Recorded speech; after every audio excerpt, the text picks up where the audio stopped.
આજની રેસીપી છે સ્પેશિયલ બાળકો માટે, કારણ કે અત્યારે શું છે કે લંચ બોક્સમાં સવારે શું આપવું બાળકોને, હેલ્ધી આપવું પ્લસ ફટાફટ બની જાય એવું પણ આપવું. તો ચાલો આજે તમે જોઈ લો એકદમ જલ્દી બની જતી અને એકદમ ઇઝી રેસીપી અને હેલ્ધી પણ છે. કારણ કે અહીંયા મેં ફણગાવેલા મગનો યુઝ કર્યો છે. તો આજે મગની ટિક્કી બનાવવાના છીએ. હવે અહીંયા મેં પહેલેથી ફણગાવેલા મગ છે એ રેડી કરીને રાખી લીધા હતા. તો ઘરે ફણગાવી લીધા છે મગ, એને આપણે એરટાઈટ ડબ્બામાં તમે આ રીતે ભરીને એને સ્ટોર કરી શકો છો. હવે એને આપણે લઈ લઈશું મિક્સી જારની અંદર અને એની સાથે એડ કરી દઈશું લીલા મરચાં, આદું, લસણ અને કોથમીર. હવે આ બધું છે ને એને આપણે ગ્રાઇન્ડ કરી લેવાનું છે, પણ પાણી એડ કર્યા વગર. પાણી જરી પણ એડ કરવાનું નથી. અને જો ગ્રાઇન્ડ કરતી વખતે થોડી આ રીતના ડ્રાય છે એટલે વચ્ચે વચ્ચે એને સરખું કરી અને ફરીથી એને ગ્રાઇન્ડ કરી દેવાનું. તો એનું ગ્રાઇન્ડ કેવું હોવું જોઈએ, તો આ રીતે એકદમ દરદરું આપણે રાખવાનું છે. એકદમ જે ફાઇન પેસ્ટ આવે છે ને એ રીતના નથી રાખવાનું. તો હવે આ જે આપણે દરદરું જે ફણગાયેલા મગનું બેટર છે એને આપણે લઈ લઈશું એક મિક્સિંગ બાઉલની અંદર અને એમાં એડ કરી દીધા છે મેં અહીંયા બાફેલા બટેકા. મેં અહીંયા એક મોટું નંગ બાફેલું બટેકું છે એ એડ કર્યું છે. અને આપણે હાથેથી પહેલાં એને મસળી લીધું છે સરસ રીતે. તમે આમાં બીજા શાકભાજી એડ કરવા હોય તો એ પણ તમે કરી શકો છો. વધારે હેલ્ધી લાગશે અને વધારે કલરફુલ પણ બનશે.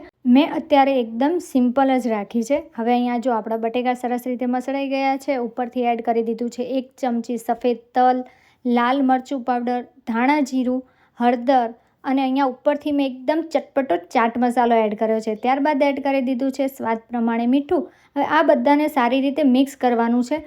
પણ હા, એમાં હજી બાઇન્ડિંગ આપવાની જરૂર છે. તો સૌથી પહેલાં જ્યાં સુધી આપણા બટેકાને સરસ રીતે ન મસળાય ત્યાં સુધી આપણે એને મિક્સ કરીશું.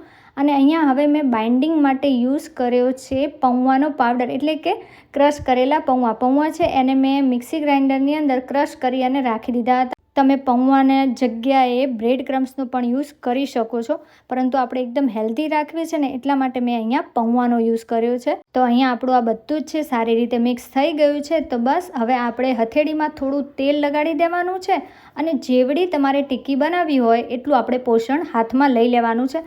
અને એકદમ સરસ રીતે એનો પહેલાં તો દબાવીને ગોળો બનાવવાનો છે. કારણ કે શું છે, જ્યારે આપણે બનાવીશું ને ત્યારે એકદમ સરસ રીતે સાઈડમાંથી પણ પેક રહે.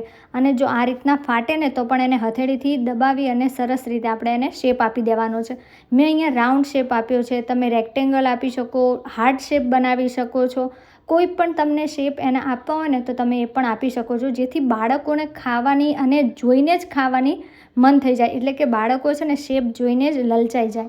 તો બસ આ રીતે વધારે જાડી પણ નહીં અને એકદમ પાતળી પણ નહીં એવી મેં મીડિયમ સાઇઝની ટિક્કી છે એ રેડી કરી લીધી છે, જેથી ઓવરમાં જ્યારે વચ્ચે છે ને એકદમ સરસ રીતે આપણી ફ્રાય થઈ જાય. તો જો આપણી આ ટિક્કી છે એટલે કે સ્પ્રાઉટ્સ ટિક્કી એકદમ રેડી થઈ ગઈ છે. હવે આપણે એને શેકી લઈએ. હા, શેકવાની છે. મેં અહીંયા સેલો ફ્રાય કર્યું છે, ડીપ ફ્રાય કર્યું નથી. હેલ્ધી રાખવી છે ને એટલે ડીપ ફ્રાય. પણ હા, મેં અહીંયા તેલનો યુઝ કર્યો છે. તમે અહીંયા તેલની જગ્યાએ ઘીનો પણ યુઝ કરી શકો છો. તો એક પેનની અંદર 2 ચમચી જેટલું તેલ એડ કરી દીધું છે અને એક કરી આપણે બધી જે ટિક્કી છે એ એડ કરી લેવાની છે. તો ઉપરથી આપણે એડ કરી દઈશું 1 ચમચી જેટલું તેલ અને સરસ રીતે એને ટોસ કરી લઈશું કે જેથી ટિક્કી છે એને સરસ રીતે બધી જગ્યાએથી તેલથી ગ્રીસ થઈ જાય અને શેકાવામાં પણ ફટાફટ હેલ્પફુલ થાય. તો આપણે એને ટિક્કીને મીડિયમ ફ્લેમ ઉપર બંને બાજુથી સરસ રીતે શેકી લેવાની છે. થોડી વાર માટે રાખતું જવાનું અને પછી શેકતું જવાનું. અને હા, અહીંયા આપણે એકલા મગની સ્પ્રાઉટ્સની ટિક્કી બનાવી છે. પણ હા, તમારે જો મગ, ચણા છે કે મિક્સ કઠોળની પણ આ રીતે સ્પ્રાઉટ્સ કરી અને પછી એની પણ ટિક્કી બનાવો ને તો એ પણ એટલી હેલ્ધીની સાથે સાથે ટેસ્ટી પણ બનશે. અને બીજા જો વેજીટેબલ્સ અલગ યુઝ કરશો ને તો વધારે ટેસ્ટી અને કલરફુલ બનશે. તો બસ આપણે અહીંયા બધી ટિક્કી છે અને બંને બાજુથી સરસ રીતે શેકી અને રેડી કરી લીધી છે. અને જો તમે જોઈ શકો છો કેટલો સરસ કલર આવી ગયો છે. તો આપણી આ ટિક્કી છે રેડી થઈ ગઈ છે. જો હું તમને નજીકથી બતાવું ને તો એકદમ કલર તો સરસ જ છે પણ ટેસ્ટી પણ એટલી જ છે. તો એકવાર તો જરૂરથી આ બનાવજો.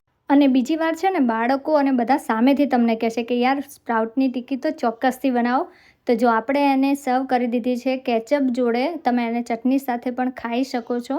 અને બાળકોને ઇઝીલી નાસ્તામાં તમે આપી શકો છો, દહીં સાથે પણ ખાઈ શકો છો. અને જો વચ્ચેથી પણ જો એકદમ સરસ રીતે આપણી ટિક્કી છે ને કૂક થઈ ગઈ છે.